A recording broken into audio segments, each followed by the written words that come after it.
Welcome back. The St. Vincent and the Grenadines Meteorological Office reported that the mid-upper level trough currently being monitored will continue to be the dominant feature during the next 12 to 24 hours. Shower activity is likely with an increase in intensity up until tomorrow, Friday, 23 December 2016. Moisture will continue to linger into the weekend.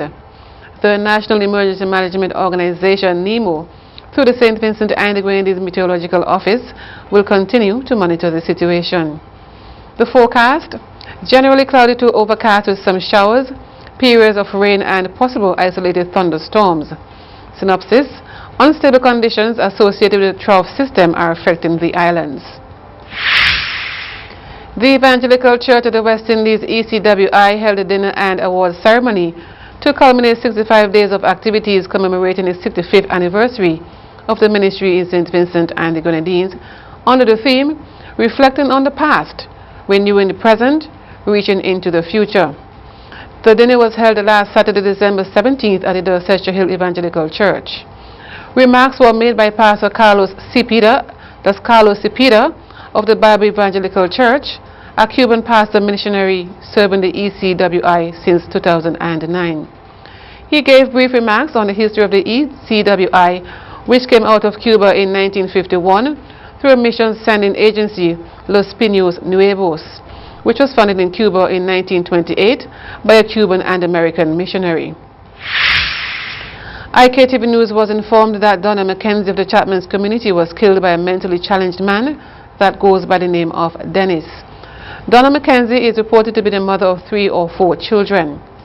IKtv can confirm, however, that the youngest boy is not yet 3 years old and the eldest is in secondary school. This morning we contacted the police, who have confirmed that someone is assisting the police in finding the alleged killer. A post-mortem examination is expected to be performed on the body to ascertain the cause of death.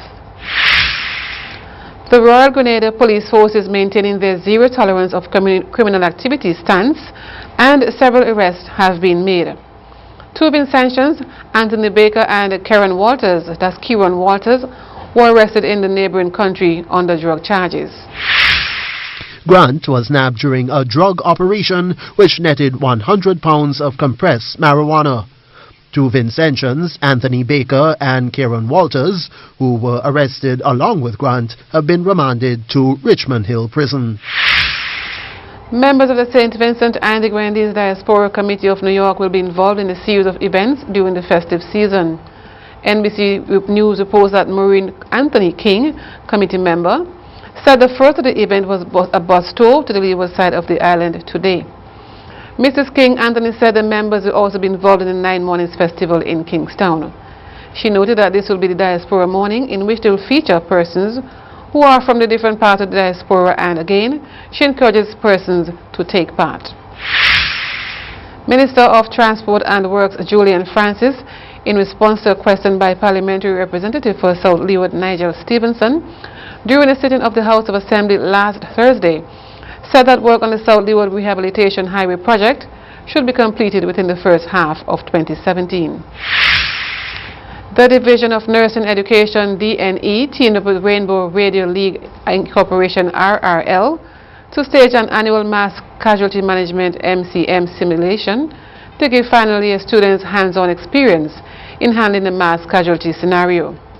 The event was staged in the Curtains area along with the Waliba River on Friday, December 16, 2016. The St. Vincent and the Grenadines Port Authority said the clearing of Christmas barrels and other personal items under the duty-free concession has intensified over the past few days. Carl James, Chief Operating Officer at the St. Vincent and the Grenadines Port Authority, said the clearing of items started off slow but has now picked up. He noted that there has been a significant increase in customer response in terms of persons coming to collect their barrels. Mr. James also stated that they will be opened late throughout this week to ensure that people get the opportunity to clear their items. Mr. James said they will also be opened until 4 p.m. on Saturday, and he's encouraging persons who have questions to contact the St. Vincent and the Grenadines Port Authority to have their concerns addressed. The duty-free concession on Christmas barrels began November 14th and will continue to December 31st this year.